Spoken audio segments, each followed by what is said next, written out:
In the day's other news, former FBI Director James Comey appeared before the House Judiciary and Oversight Committees for a closed-door deposition. House Republicans are investigating the FBI's actions in the 2016 presidential campaign before Democrats take power in January. Comey had unsuccessfully requested a public hearing over concerns that Republicans would leak damaging information. He spoke to reporters after he was interviewed. We've scheduled a date to come back on the 17th after a full day of questioning.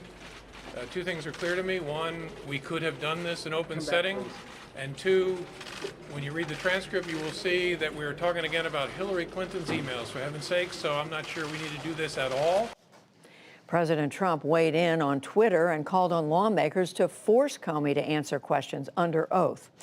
The man who rammed his car into a crowd of counter-protesters at a white nationalist rally in Charlottesville, Virginia last year has been found guilty of first-degree murder. James Fields was also convicted of 9 other charges. The 2017 rampage killed Heather Heyer and it injured dozens more. The 21-year-old's sentencing hearing will begin on Monday. He could face up to life in prison. A Chinese telecommunications executive is facing multiple fraud charges in the United States for allegedly violating U.S. sanctions against Iran. Huawei's chief financial officer, Meng Wanzhou, was arrested on Saturday in Canada at the request of the U.S. Today, she appeared in a Vancouver court for her bail hearing. Her arrest sparked fears of an escalation in a trade war between the U.S. and China. Huawei is the world's largest supplier of phone and internet technology. U.S. intelligence agencies have accused the company of spying for China. On Wall Street today, a weaker than expected monthly U.S. jobs report, coupled with lingering fears about a trade war with China, caused stocks to take another nosedive. The Dow Jones Industrial Average plummeted a total of more than 1,700 points this week, shedding 4%. Today alone, the Dow plunged over 558 points to close just under 24,389. The Nasdaq fell 219 points, and the S&P 500 slipped nearly 63. OPEC and other oil-producing countries have agreed to cut global oil output starting in January. The oil cartel announced today a reduction of 1.2 million barrels a day for 6 months. The move is aimed at stabilizing oil prices, which have fallen 25% in recent months. Word of today's agreement caused the price of crude oil to surge 4%. Former U.S. Secretary of State Rex Tillerson is speaking out publicly for the first time about working for President Trump after being fired in March. Tillerson described the president as impulsive and someone who is, quote, undisciplined and doesn't like to read. Last night in Houston, Tillerson told CBS News contributor Bob Schieffer that the president also asked him to do things that weren't legal. The president would say, well, here's what I want to do, and here's how I want to do it.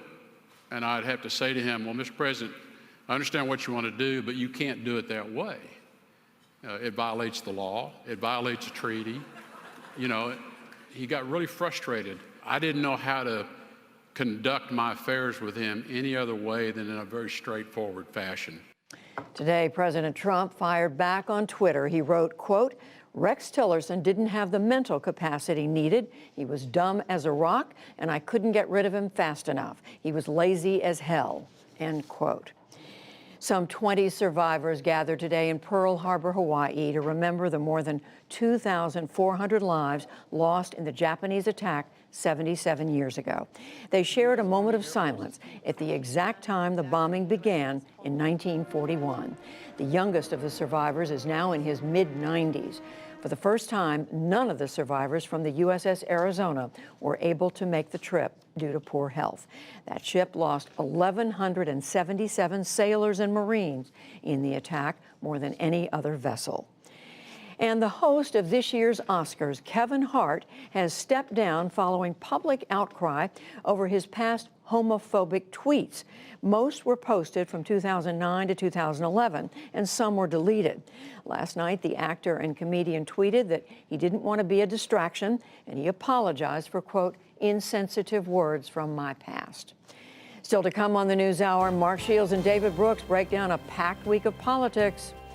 how quality of housing can have a major effect on asthma rates, especially in poor communities, and the tech sector reconsiders college graduates with liberal arts degrees.